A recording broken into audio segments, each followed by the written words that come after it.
નમસ્કાર મિત્રો, આજના ખૂબ મોટા સમાચારમાં રહે છે મિત્રો. ચેતર વસાવા અને તેમના પત્ની શકુંતલા વસાવાના કેસના મામલે આજે શુક્રવારનો દિવસ હોવાથી નિર્ણય અને મહત્વપૂર્ણ બની રહ્યો છે મિત્રો. ગુજરાતના હાઈકોર્ટ કુંડાળામાં આજે એવી કાયદાકીય પ્રક્રિયા થવા જઈ રહી છે મિત્રો, જેના પર માત્ર નર્મદા જિલ્લાના જ નહીં પરંતુ સમગ્ર ગુજરાતના રાજકારણમાં અને આદિવાસી સમાજના નજરે આજે હાઈકોર્ટમાં થનારી સુનાવણી અને ધારાસભ્ય ચેતરભાઈ વસાવાના રાજકીય ભવિષ્ય અને તેમના પત્નીને વ્યક્તિગત સ્વાતંત્ર્ય માટેનું ગેરમાન્યું સાબિત થઈ શક્યું છે મિત્રો. સૌથી પ્રથમ વાત કરીએ તો ડેડિયાપાડાના લોકપ્રિય ચેતરભાઈ વસાવા વિશે. તેમણે નર્મદા જિલ્લાના સેશન કોર્ટ દ્વારા વન કમિશન મારવાનો કેસ આવી તેમના 7 વર્ષની જેલને ફટકારવામાં આવી હતી મિત્રો. આ સજાના કારણે તેમનું ધારાસભ્ય પદ પણ જોખમમાં તોડી રહ્યું છે મિત્રો. બીજા તરફથી વકીલોની ટીમ આજે હાઈકોર્ટ સમક્ષ સજા પર સ્ટે માટે અને ચેતર વસાવાના ધારાસભ્યનું પદ સુરક્ષિત રાખવા માટે તેઓ તમામ કાયદાકીય અને દલીલોનો ધારે રજૂ કરશે અને જો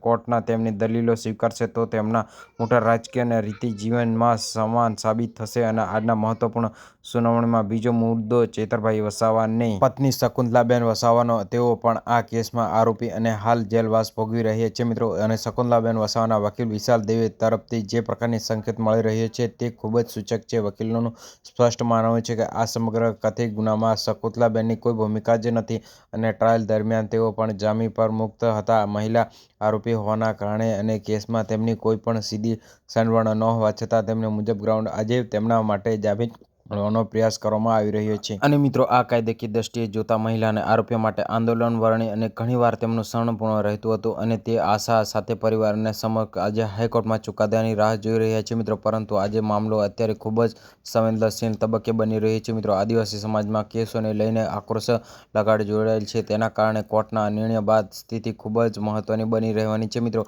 શું આજે ચેતરભાઈ વસાવાને સજા રાહત મળશે? શું શકુંતલાબેન વસાવાને જેલના સળિયા પાછળથી મુક્તિ થઈને જામીન મળી શકે છે મિત્રો? અને મિત્રો, તેઓ પોતાના પરિવાર સાથે જોડાઈ શકશે? આ તમામ પ્રશ્નોના જવાબ હમણાં થોડાક કલાકની અંદર મળી જશે મિત્રો હાઈકોર્ટ તરફથી. અને હાઈકોર્ટમાં પ્રેશરનો માત્ર એક જ કાયદો છે કે આદેશ નહીં પરંતુ ઘણા લોકોના જીવન અને રાજકીયના કારણે સીધી અસર કરનારો છે મિત્રો. અને અત્યારે સમગ્ર પરિસ્થિતિ તણાવપૂર્ણ અને આશાદાયક જઈ રહી છે મિત્રો. અને ગુજરાતના હાઈકોર્ટ રૂમમાં શું દલીલો થાય છે અને માનનીય ન્યાયાધીશનું શું અવલોકન કરે છે તે સમગ્ર રાજ્ય અત્યારે ઉચક સાથે જોડાઈ રહ્યું છે મિત્રો. અને મિત્રો, તમને આ સત્યનો અને ન્યાયની આ લડાઈની અંદાજે આજે શુક્રવાર કેવું પલ ભરે જ રહેશે તો જોવાનું સૌ કોઈ માટે આકર્ષણ કેન્દ્ર બની રહ્યું છે મિત્રો.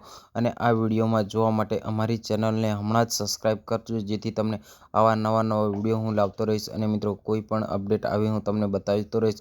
અને મિત્રો, આ વિડીયોને વધુમાં વધુ શેર કરો વોટ્સઅપ, ફેસબુક, ઇન્સ્ટાગ્રામ અને બધાને દેખાડો અને જેથી કરીને બધાને પણ ખબર પડે મિત્રો. મળીએ એક નવા વિડીયો સાથે. જય હિન્દ, જય ભારત.